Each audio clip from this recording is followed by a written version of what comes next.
stand for the national anthem?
Thank you very much to our band for that beautiful rendition. Mani kisuk ni tampaak. Nata suwis ami ledwell masapi wampanaak. Good day, friends. I am called Ami Ledwell. I'm from the Mashpee Wampanoag tribe. And today I'm here to welcome you, ladies and gentlemen, honored guests, and beloved friends. Welcome to the 250th Patriots Day Colonial Fair here in beautiful Somerville. Today we gather not only to celebrate our history, but to honor the enduring spirit of our community and the sacrifices made by those who fought for the freedoms we cherish today. Thank you again for joining us as we celebrate Somerville's rich history and our role in Paul Revere's historic ride 250 years ago. As we stand here in Foss Park, surrounded by the vibrant colors and lively sounds of this fair, it's a reminder of the rich tapestry our past has woven all of us together. Many people know that Paul Revere set out from Old North Church in Boston's North End and finished his ride in Lexington. But most people do not realize, however, is the role that other communities, Arlington, Medford, Charlestown, and Charlestown Beyond the Neck, which was established as Somerville in 1842, played that night. We celebrate Paul Revere's ride each year to remember our city's roles in our nation's history. This year, as we commemorate the 250th anniversary of the events that kicked off the American Revolution, we interpret Somerville's past to create a mirror to Somerville's future. We want to engage you, the citizens of Somerville today, with our city's long, diverse history and the legacy of the American Revolution to create the community you want to belong to today. We're going to begin with a land acknowledgement, a tradition practiced for centuries by many Indigenous communities and nations. For non-Indigenous communities, a land acknowledgement is a powerful way to show respect and honor the Indigenous peoples of the land on which we work and live. It is a simple but meaningful gesture that helps resist the erasure of Indigenous histories and promotes the truth. We are standing on the traditional lands of the Pawtucket, Naumkeag, and Massachusetts people. We pay respects to elders who lost their lives in the colonization of the land and recognize that these indigenous tribes are still today facing violations of sovereignty, territory, and water. I ask that you honor this land, whether you are native to it or from another place. We honor the land because it is precious, because our ancestors honored this land and gave gratitude for it, speaking to the four directions, above, below, and within. 10,000 years ago, we were here, giving thanks for the plants and animals. 1,000 years ago, we were here, giving thanks for the forests, rivers, and oceans. 400 years ago, when colonists came to the Dawnland, we were here, giving thanks for good food and clean water. And we are still here today, giving thanks for the sky and stars, sun and moon. We are here, raising our children and honoring and burying our dead, just as our ancestors did. We are here, and we give thanks to Creator for this sacred land we stand upon.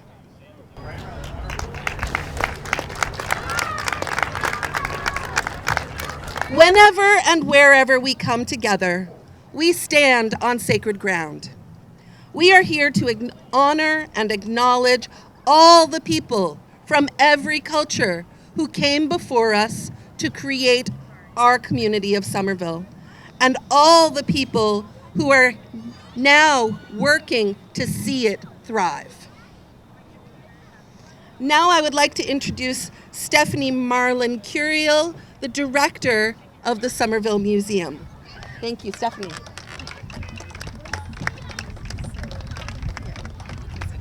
Thank you, Ami, for those powerful words. Welcome, everyone. I'm Stephanie, director of the Somerville Museum. I'd like to know how many people here have been to the Somerville Museum? Okay, maybe less than half. How many people live in Somerville? Okay, so we are on this wonderful map. If you want to know where the Somerville Museum is, it is on Central Street off Westwood Street, so right in the heart of Somerville. And we have for our 250th anniversary programming in Somerville, we have been funded by the Massachusetts Office of Travel and Tourism to produce a series of programs called History on the Line. Because, as Ami said, this is a time of reckoning, and it's very important to understand how we tell history. That is important, and that we're not only looking at the last 250 years, but also forward to the next 250 years and what kind of world we want to create together. Our History on the Line programming includes this wonderful historic map whose author is here today. If you would have any questions about it, this map is free to you at all of our History on the Line programs and at the Somerville Museum. We are going to celebrate on May 1st, which is next Thursday, at the Somerville Museum, this historic map with its author, Jennifer Dorson, and it will also be the opening of the History on the Line exhibition, which features objects from the museum's collection telling the history of Somerville in many different perspectives. Also, very important to note that there is more history here than you realize. Lexington and Concord get the lion's share of attention during this time, but if you want to know what's happened here in Somerville during the Revolution and how to fill in those pieces of the puzzle, you must ride our trolley tour coming up this weekend. The Revolutionary Line trolley tours run April 25th, 26th, 27th. Tickets are on sale now. And in May, we will run trolleys on the industrial history of Somerville. The Industrial Line trolleys are in May.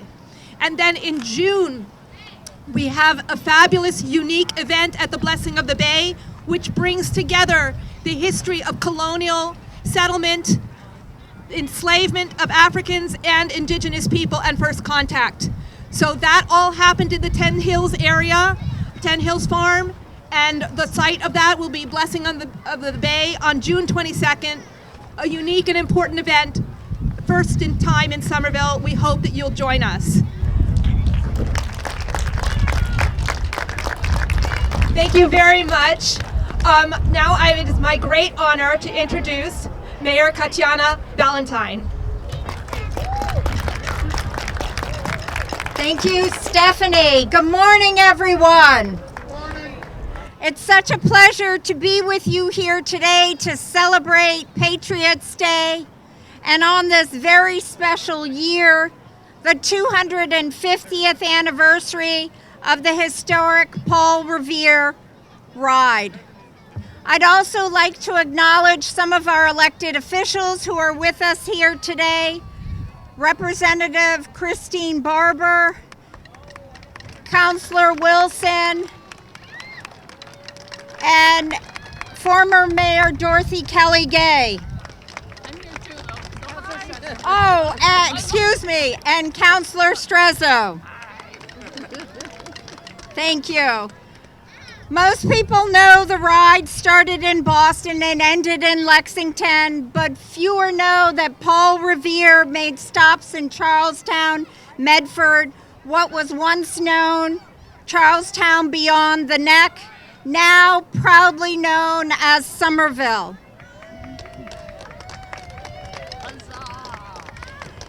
The American Revolution wasn't just what happened in the textbooks or on the battlefield. It was built by the courage of the people in places like Somerville. People who stood up, spoke out, and fought for a better future. As we mark this milestone anniversary, we're not just looking back, we're reflecting on how our city's past can inform our future. What kind of community do we want to be in 250 years from now? And how can we honor our revolutionary legacy by continuing to push for justice, for equity, and for a city that serves everyone? Because understanding history is just about the past. It's about the present and how we create a better tomorrow for everyone. I want to thank the Somerville Museum for their stewardship of our local history and for hosting today's commemoration. And a warm welcome as well to my colleague and neighbor in Medford, Mayor Brianna Lungo-Kearns, which is Paul Revere's next stop. Thank you for being here, for keeping the revolutionary spirit alive in Somerville, and happy Patriots Day.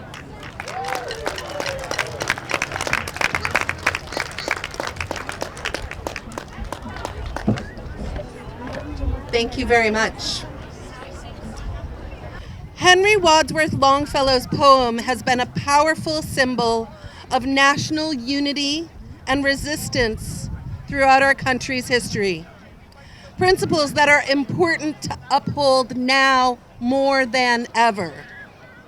Now is the time to be patriotic. While Longfellow's poem fictionalized aspects of Paul Revere's ride, it captures the spirit of the American Revolution. He aimed to unite the nation by highlighting our shared history and revolutionary ideals, reminding us that freedom and independence are hard-won victories that require ongoing vigilance and action.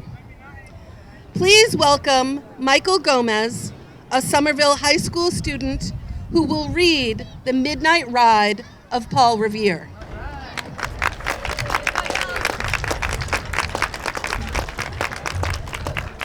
Thank you. Paul Revere's Ride. Listen, my children, and you shall hear of the midnight ride of Paul Revere. On the 18th of April in 75, hardly a man is now alive. Who remembers that famous day and year? He said to his friend, "If the British march by land or sea from the town tonight, hang a lantern aloft in the belfry arch of the North Church Tower as a signal light, one if by land and two if by sea, and I on the opposite shore will be, ready to ride and spread the alarm through every Middlesex village and farm, for the country folk to be up and to arm." Then he said good night, and with muffled oar silently rowed to the Charlestown shore, just as the moon rose over the bay, where swinging wide at her moorings lay the Somerset British man of war, a phantom ship, with each mast and spar across the moon like a prison bar, and a huge black hulk that was magnified by its own reflection in the tide. Meanwhile, his friend, through alley and street, wanders and watches with eager ears, till in the silence around him he hears the muster of men at the barrack door, the sound of arms and the tramp of feet, and the measured tread of the grenadiers, marching down to their boats on the shore.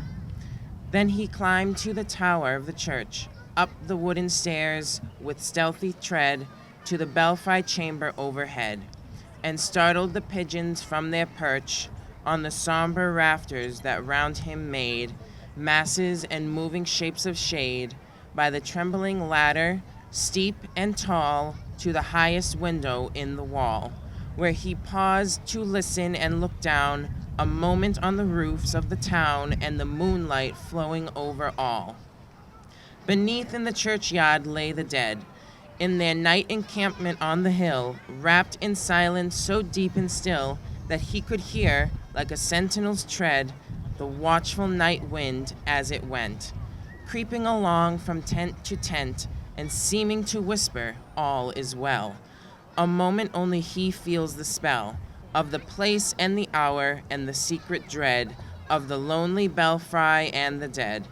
For suddenly all his thoughts are bent on a shadowy something far away, where the river widens to meet the bay.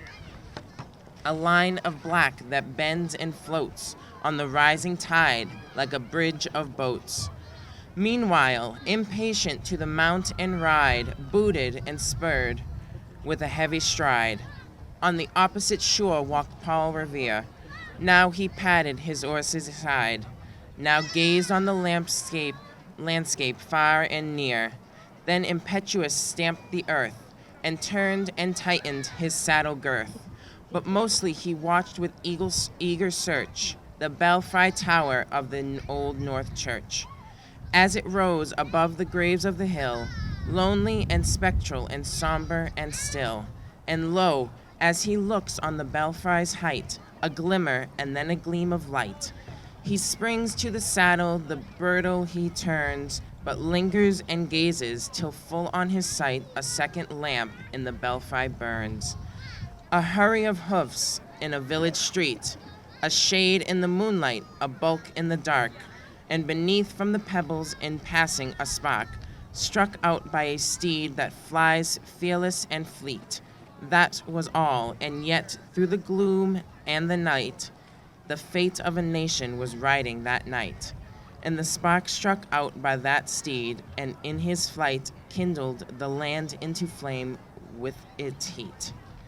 He has left the village and mounted the steep, and beneath him, tranquil and broad and deep, is the mystic, meeting the ocean tides, and under the alders that skirt its edge, now soft on the sand, now loud on the ledge, is heard the tramp of his steed as he rides. It was 12 by the village clock when he crossed the bridge into Medford town. He heard the crowing of the cock and the barking of the farmer's dog, and felt the damp of the river fog that rises when the sun goes down. It was 1 by the village clock when he galloped into Lexington. He saw the gilded weathercock swim in the moonlight as he passed, and the meeting house windows, blank and bare, gaze at him with a spectral glaze glare as if they already stood aghast at the bloody work they would look upon. It was 2 by the village clock when he came to the bridge in Concord town. He heard the bleating of the flock and the twitter of birds among the trees, and felt the breath of the morning breeze blowing over the meadows brown. And one was safe and asleep in his bed, who at the bridge would be first to fall, who that day would be lying dead, pierced by a British musket ball. You know the rest. In the books you have read how the British regulars fired and fled, how the farmers gave them ball for ball from behind each fence and farmyard wall, chasing the redcoats down the lane, then crossing the field to emerge again, under the trees at the turn of the road, and only pausing to fire and load. So through the night rode Paul Revere, and so through the night went his cry of alarm to every Middlesex village and farm, a cry of defiance and not of fear, a voice in the darkness, a knock at the door, and a word that shall echo forevermore. For born on the night wind of the past, through all our history to the last, in the hour of darkness and peril and need, the people will waken and listen to hear the hurrying hoofbeats of that steed and the midnight message of Paul Revere.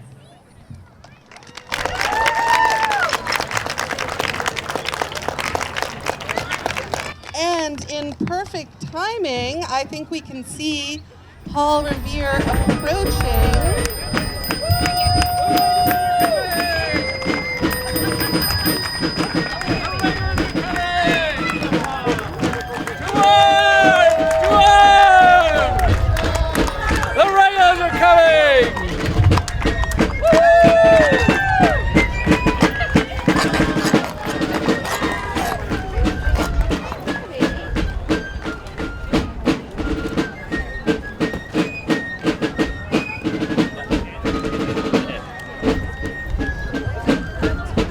The regulars are coming!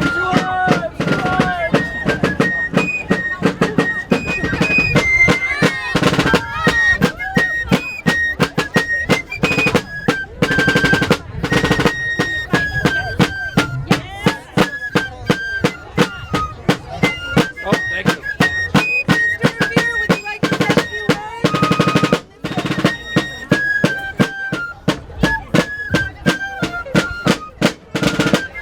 I am delighted to announce Mr. Paul Revere.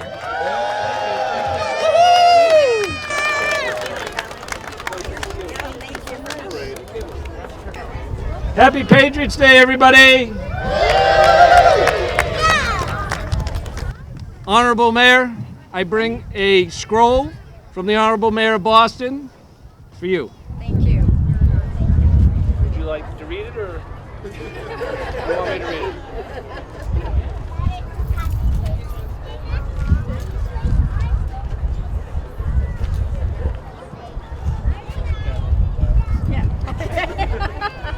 Okay, from the Honorable Mayor Wu, to my fellow citizens and friends, in the spirit of Patriots Day, I am delighted to join with you in celebrating the memory of our forefathers, where the roots of American democracy, industry, and culture first began and continue to flourish through their succeeding generations.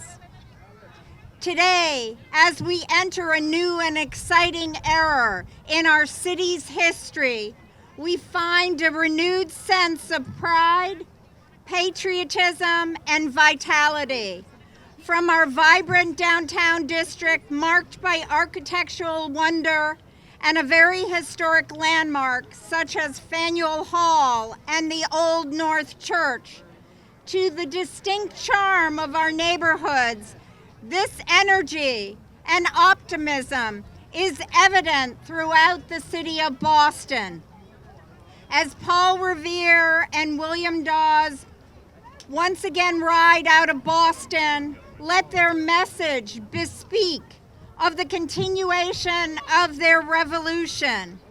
We are proud of our heritage and our world-renowned academic, financial, and medical institutions. But we are even more proud of the people who have grown to form the foundation of a very unique and exciting city. May Patriots Day 2025, our 250th, be the most memorable, exciting day for you all. My warmest regards, Michelle Wu, Mayor of Boston. You're an excellent public speaker.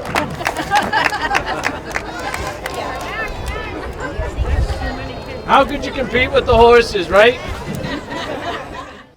Happy Patriots Day. I got a few questions for some of the younger people in the audience. How many years ago did Paul Revere make his famous ride? Everybody should know this one because it's a very special year. Did I hear 250? 250th, yeah, 250 years ago. So it's been a spell. Does anybody know what Paul Revere's horse's name was? Brown Beauty. Now, was it Paul Revere's horse? No. Deacon Larkin's horse. I got a real stumper for you. Does anybody know what type of horse it was?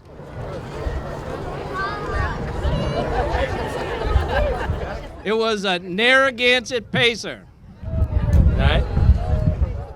Today, Brown Beauty is being portrayed by Union. Even though he looks brown, he's not brown. The color is sorrel. He's a quarter horse, which is like what the cowboys ride. Quarter horse. Well, I'm a member of the National Lancers, the military mounted unit for the Commonwealth of Massachusetts. The Lancers were started in 1836, commissioned into service, been serving ever since, and they started doing the Paul Revere and William Dawes reenactment in 1910. So they've been doing it a little while. I want to thank all of you for coming out today. We really appreciate your support and keeping the tradition going.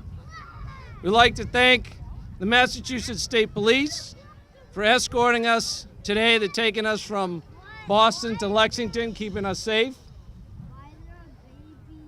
I'd like you all to remember all of the Patriots from the Colonial period and the current day Patriots, all of our men and women in the service, keeping us safe. We really appreciate their service. Thank you all very much. Come on, Michael.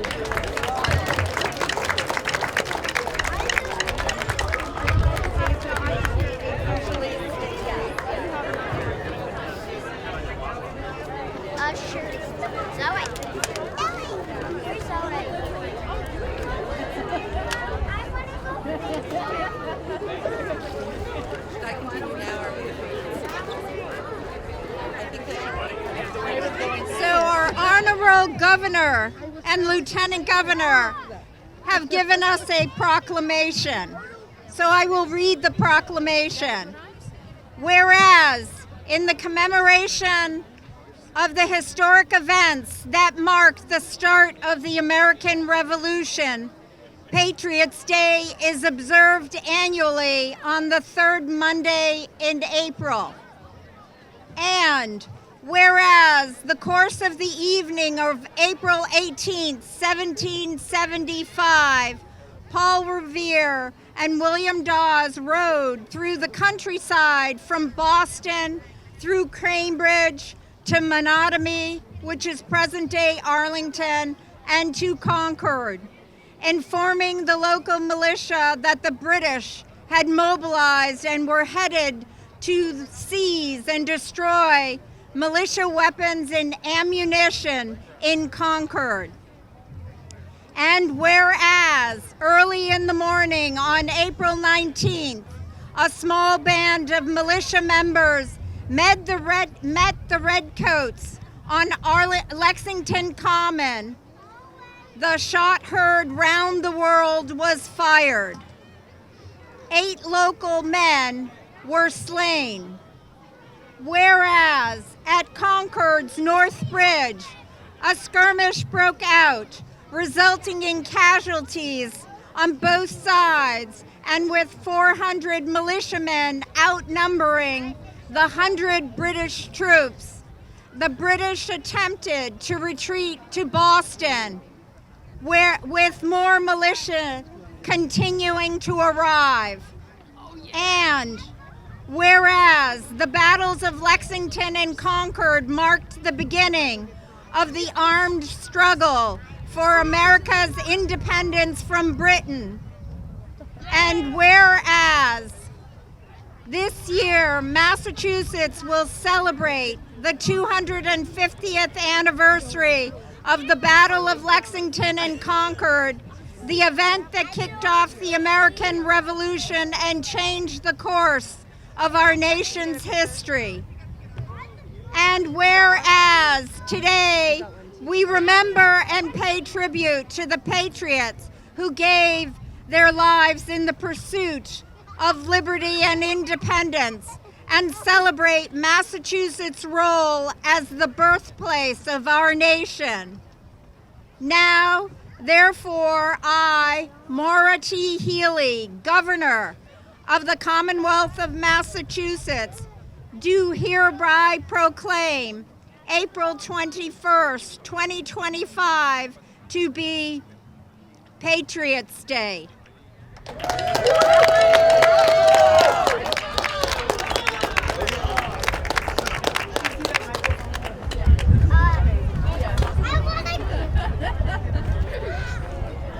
Before I go on to the final remarks, I'd like to make a note that our wonderful poem reader, Michael Gomez, is right up there on Union, standing in for Brown Beauty. Well done, Michael. I also want to note that Brown Beauty was a Narragansett horse, and the Narragansett are a tribe in Rhode Island. We have a lot of native influence around here that sometimes goes unnoticed. Monotony is another native word. And I even noticed that Mr. Revere's boots, the brand is Chippewa, which is a tribe down in Oklahoma now. So please make note of all of the native parts that are around us too. And with that, I would like to thank everyone who participated today, especially our historic events manager, Anna Celestria, and the organizing committee for their hard work and passion in bringing this event to life. Their tireless efforts allow us to gather like this, share stories, connect, and create new memories. I'd like to thank Representative Christy Barber, City Councilor Jake Wilson, former Mayor Dorothy Kelly-Gay, and of course, Mayor Katiana Ballantyne. And I know we had someone else. Councilor Strezzo is here too. Did I miss anybody? Am I missing anyone? I'm making note of everybody who's here. Hello. And thank you again to Mr. Paul Revere for making our day feel really special.